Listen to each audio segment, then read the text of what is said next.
Royal Challengers Bengaluru విజయోత్సవ సంబరాలు విషాదంగా ముగిశాయి. చిన్నస్వామి స్టేడియం బయట చోటు చేసుకున్న తొక్కిసలాటలో 11 మందికి పైగా అభిమానులు ప్రాణాలు కోల్పోయారు. ఇందులో 2 చిన్నారులతో పాటు ఓ మహిళ ఉన్నారు. మరో 50 మంది తీవ్రంగా గాయపడ్డారు. ఈ అనూహ్య ఘటనతో ఆర్సీబీ సంబరం చిన్నబోయింది.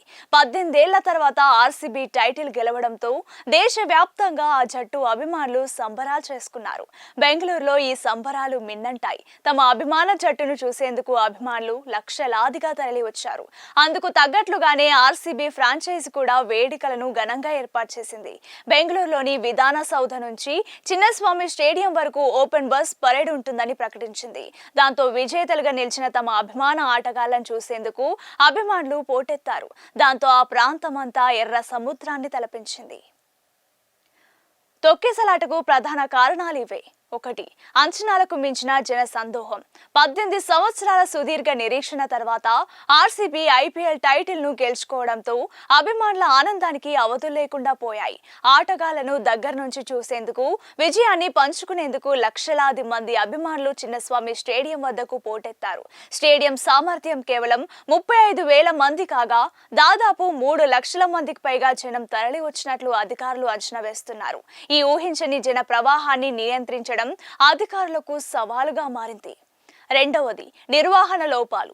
వేడుకల నిర్వహణలో స్పష్టమైన ప్రణాళిక కొరవడిందని BCCI, IPL chairman Arun Dhumal వంటి ఉన్నతాధికారులు కూడా అంగీకరించారు.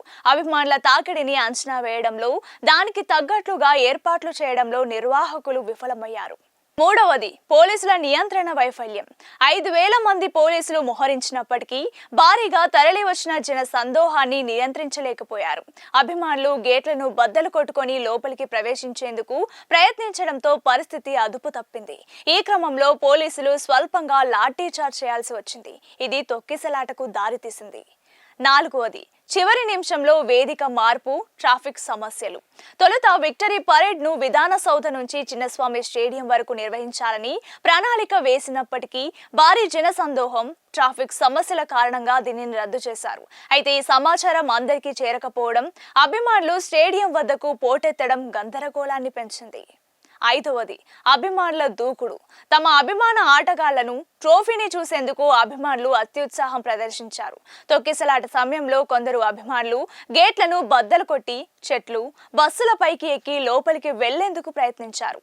ఇది పరిస్థితిని మరింత దిగజార్చింది. 6. అంబులెన్స్, అత్యవసర సేవల్లో జాప్యం.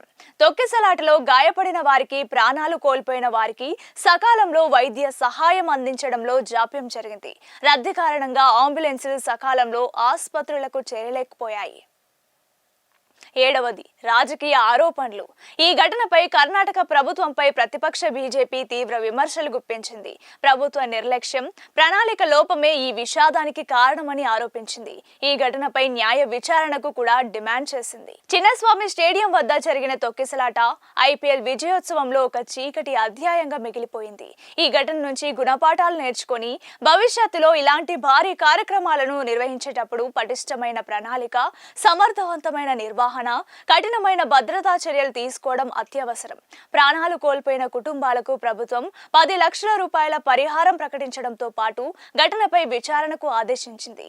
ఈ విచారణలో వాస్తవాలు వెలుగులోకి వచ్చి బాధ్యులపై కఠిన చర్యలు తీసుకోవాలని ప్రజలు కోరుతున్నారు.